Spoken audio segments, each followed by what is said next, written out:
Hey, good morning, Risa. How are you? Turn it down a little bit so I can hear.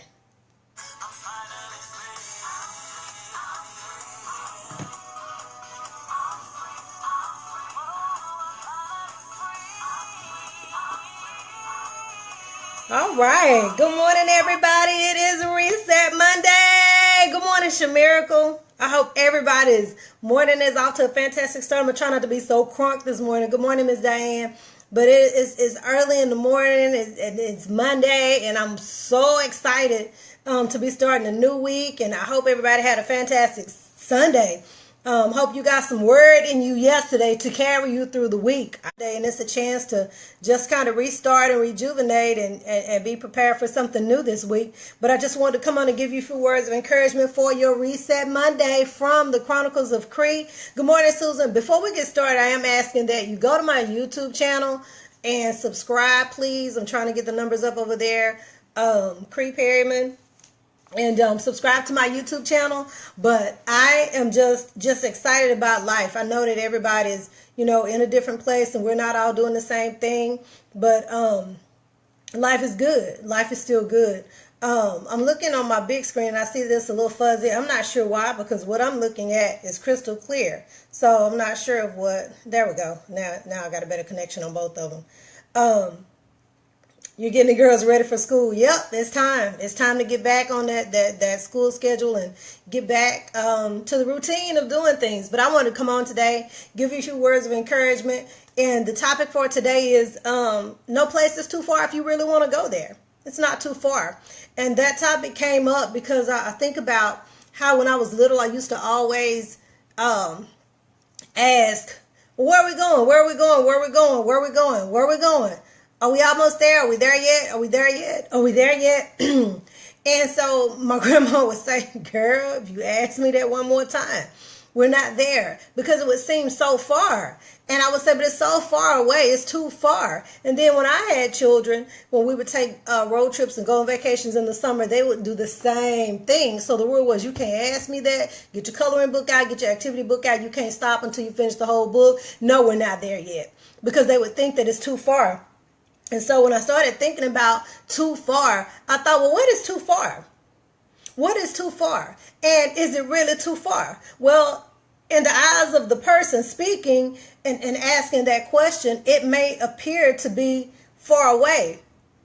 But for the person who's driving, the person who's in control, they don't think it's far away at all, because they know that there's something waiting on them when they get there. And so when you hear that statement, good morning, Marion, excuse me, that there's no place too far if you really want to go.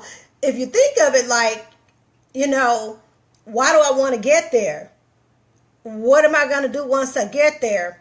And is it anybody that I need to take with me on the journey there? When you start looking at those aspects of it, you can determine really quick, whether or not that's where you need to be going and if it's really worth it. See, to me, it's worth it.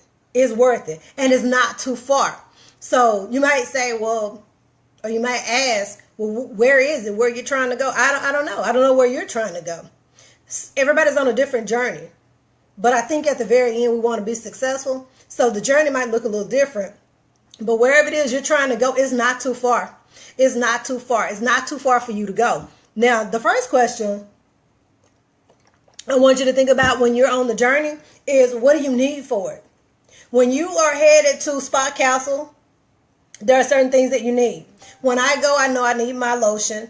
I need my bag. I need my towels. I need my lotion for my feet, because I want something special on my feet.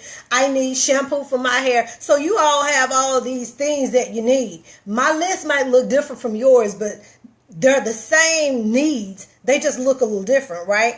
Everybody's going to need something different. So you have to ask yourself, what is it that I need on the journey? If I'm headed to the movies, I know I need a jacket, because everybody in the movie is hot except for me. It's always cold. So on that journey, I need a jacket. When I'm going to a drive-in movie, I know I need some popcorn and a lot of Sprites and a 96-ounce cup of ice from the Sonic. That's what I need. So, good morning, Robert. The needs are different. But the people who are with me, they might have something different, but it doesn't mean that they're not right and that the things that they have aren't right. It's just that we need different things. So you need to ask yourself, what do you need for your journey? Some of us need skills. Some of us need skills on the journey.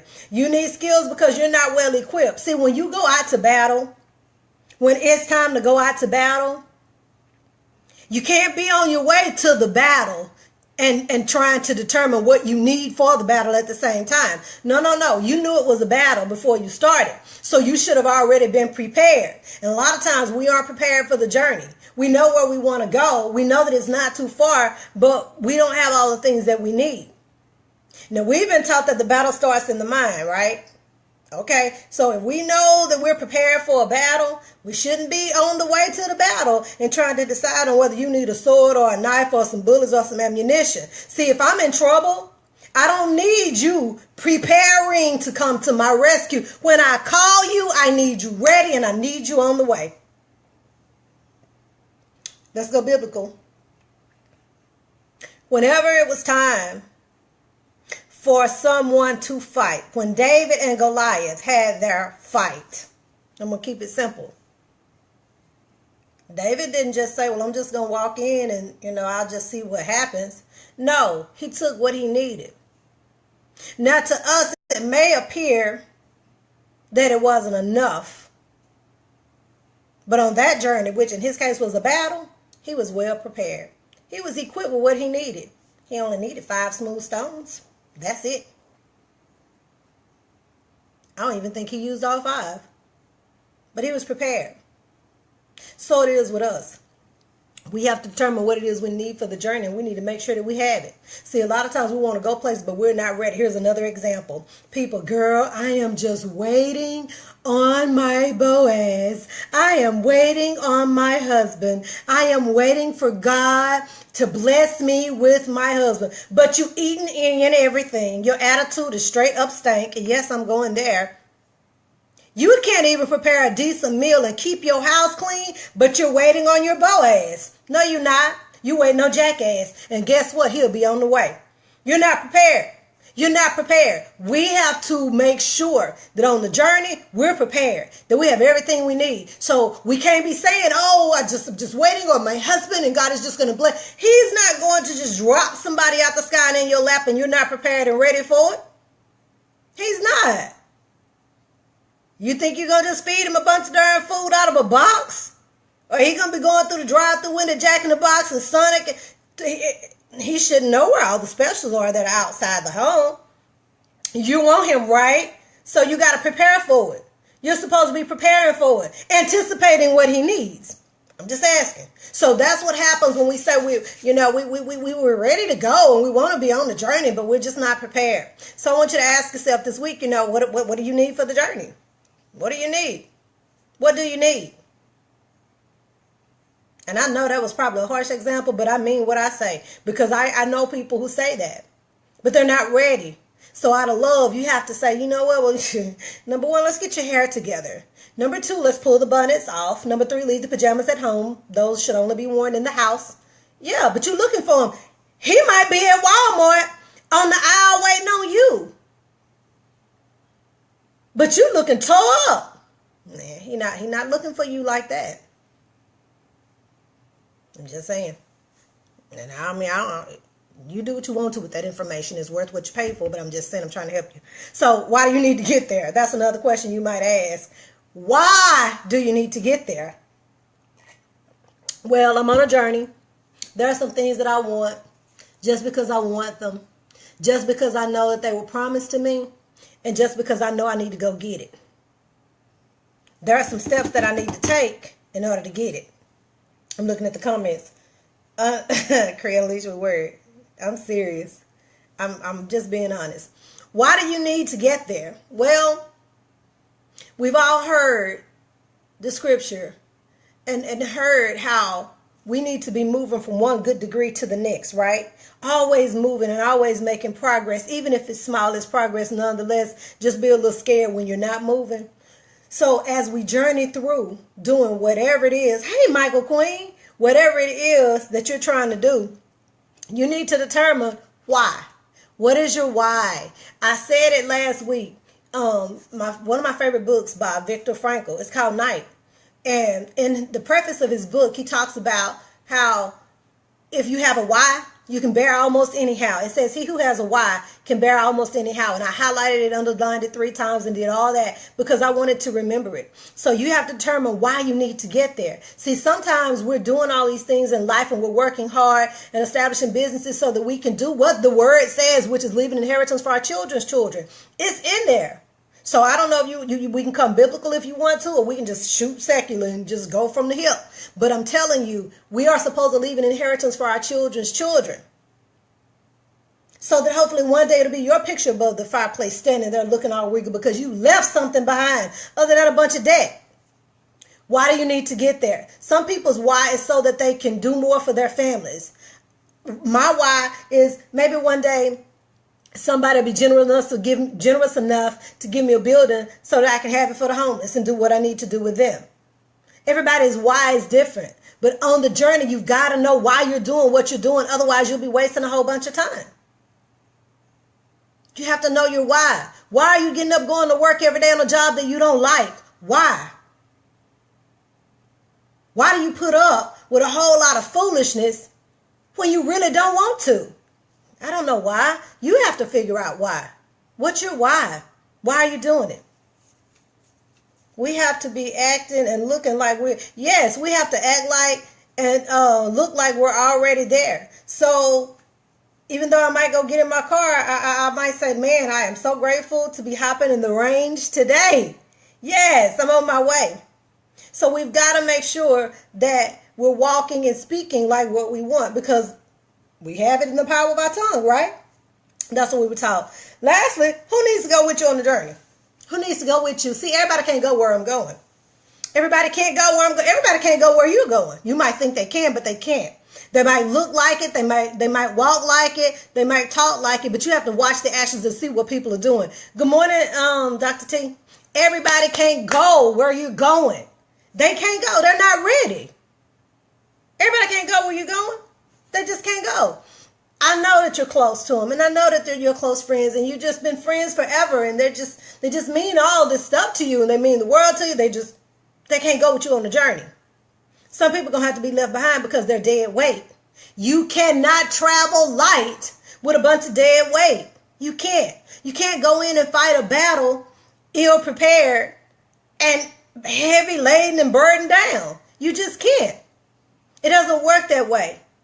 Whenever it's time to fight a battle, some things have to be taken off so that other things can be put on. What does it tell us? The book of 66, put on the whole armor. It didn't say just the helmet of salvation. It did. I'm going to tell y'all right now, because for those of you that didn't go to Sunday school, it didn't just say put on the helmet of salvation. It didn't just say have your feet shod with the preparation of the gospel. It gave you like a whole listen, because God knew, you know what? If I don't outline it for them right, they're going to miss it.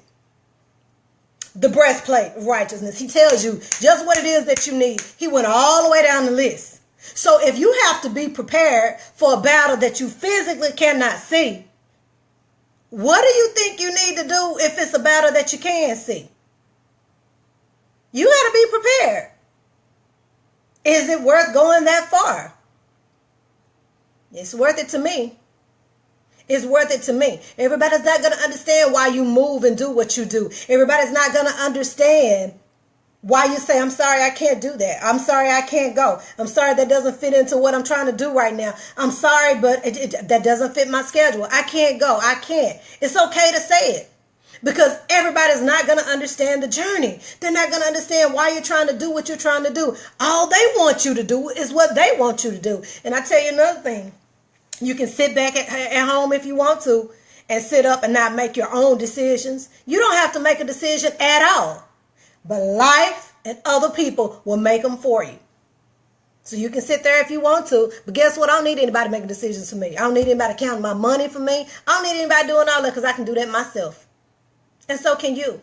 So we've got to empower one another to tap into this strength and power that we all have. It's hard. I hear people say life is so hard. Life is so hard. You know what? Decision making is what's hard. Life allows.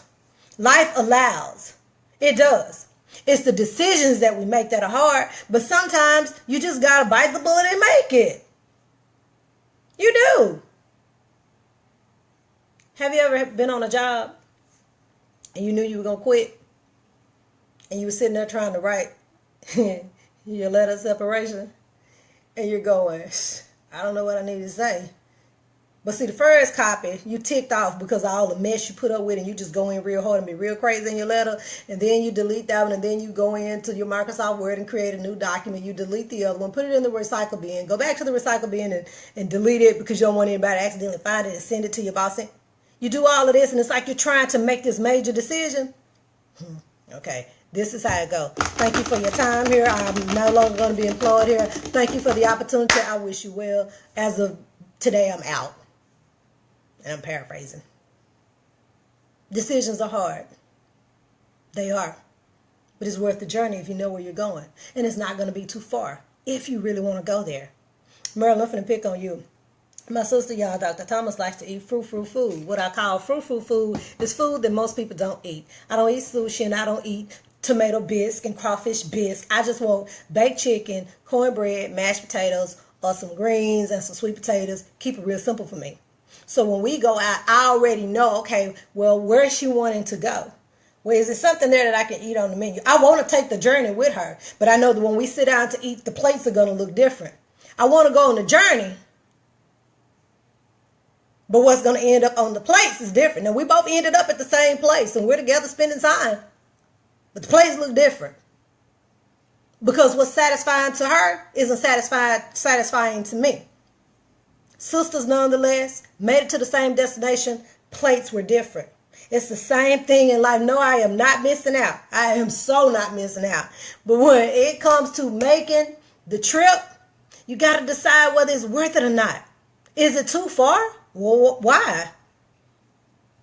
If it's too far, I should turn around and come on back. Hey, Sundiata. If it's too far, come back. People are presented with opportunities all the time. And we go, oh, wow, that's just too much. I can't do that. I can't. Sonny, I'm gonna pick on you for a minute. Sonny's in TLC. So when you say, well, Sonny, I would get the NutriBurst, but, you know, it just costs too much. That's way too much. See, that journey is too far for you, but see, your health is bad. But when you go to the doctor and he tells you got diabetes, high blood pressure, your sugar's off the chain, you got this, you got that, all of a sudden you want to talk to Sonny. Hey, Cree, can you call your friend? Cree, can you give me some NutriBurst? Can you? Because that's the cure to help you. But it's like we get so far out of control and so far off the beaten path until we need something drastic to get us back on. Then we look at the journey differently. When something tragic happens, we look at the journey differently. I just wish I just need a better opportunity. I just want to do better. And somebody presents you with an opportunity, and the first thing you want to say is, oh, that's a get rich quick scheme. I don't want to do that. That doesn't sound right. But what you doing doesn't work either, making $2.15 an hour, but you want better. So when we're presented with these opportunities, we have to be open-minded. You want to get there, right? You said it's not too far. Well, here's the vehicle that can carry you there. But when the vehicle doesn't look right, we don't want to get in. The vehicle didn't look right, so you didn't want to get in. But you want to raise, but you want to work for yourself, but the vehicle that comes and shows up, the driver's opening the door telling you to get in. Come on, get in. I got you. I'm going to take you there. I'm going to lead you. I'm going to guide you. I'm going to help you get there. You want to get there, I can help you. But you don't want to get in because it doesn't look right. That's how we miss out. That's how we miss out. The vehicle doesn't look right. See, the one cool thing I like about Jesus is when he came, he knew that low and humble was the way.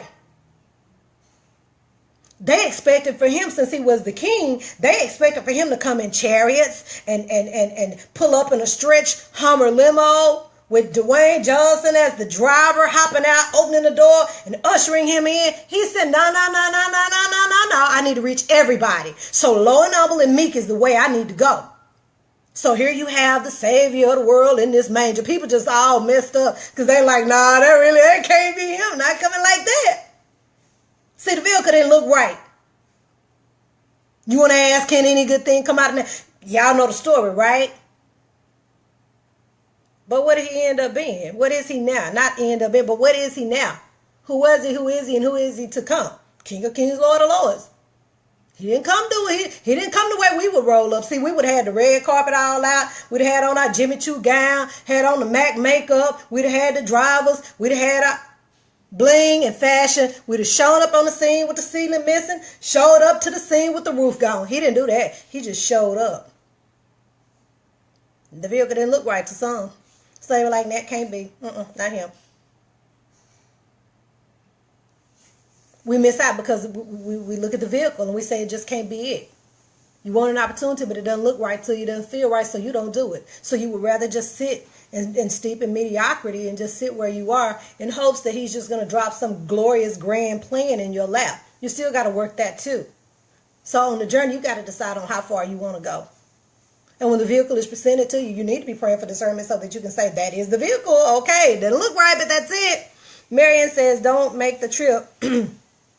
Then complain the entire time you're there. Know where you're going and the cost of going, so you can, you got to count up the cost too. You have to know it's costly being ignorant. How about that? Yeah, it's costly when you don't know. I talked one day about the dangers of being uninformed, and it's sad when we don't know. It's sad when we don't know. And so I just want to encourage you this week to, consider the journey. How far is it? Is it worth the trip? And you have to understand that it's not too far if that's where you really want to go. Get in the right vehicle and get there. And you know what? If the vehicle starts breaking down, having some engine trouble, sputtering, people put in the wrong gas and all of that, and the vehicle won't work right, get out and get in something else. Yes, remember the children of Egypt. See, all of the examples that we need are in the book of 66. It's just that we don't pick it up and look at it. Everything that's applicable to our lives is there. They have the I won'ts, but won't do what's necessary to achieve. And that's true. And that's what makes it difficult, because we're not willing to fight hard for it. My journey, it looks different from yours, but it's my journey. And we might not understand everybody's journey. It's okay, though. It's okay. It's just different vehicles to get everywhere. Think about it. Different vehicles to take you different places. I don't need a bulldozer to go to a showing. I need a car. So it depends on what the need is. And sometimes you have to change vehicles. It's okay to change vehicles. Because if where you're trying to go is not too far, be prepared to change vehicles. You might need to do a little maintenance on it. It's okay. Just be prepared for it.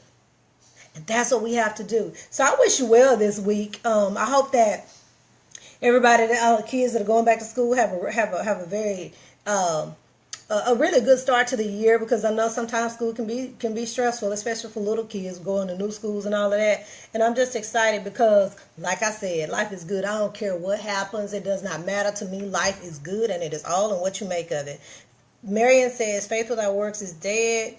Work without faith is dead. You must put the two together because they won't work alone. I like that. And faith without works is dead, and it's biblical. So you've got to be able to work. And that's what a lot of people don't want to do. And I see a lot of people, and you say, hey, what do you do? What do you do? When I meet people who are homeless and on the street, met one young lady, and I was asking her, what did she do? She said, I used to work at Lockheed Martin. I said, you used to work at Lockheed Martin in there? You here? And she gave me her story. You've got to work. And even though you end up in a low place, you have to work your way out of it if you don't want to be there.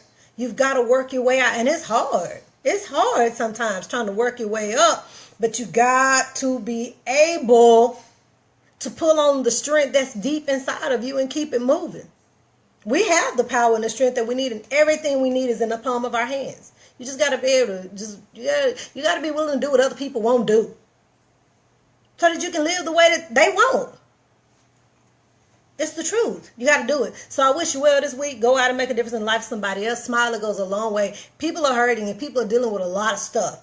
You don't even know it. It's just that they don't want to tell you because you talk too much. That you do. Not you, but just some of the people that you share the video with. Just saying. But I want to wish you well today. I hope that you take the time. I think August the 26th, Marian is doing her play. It's a gospel play, so she has her own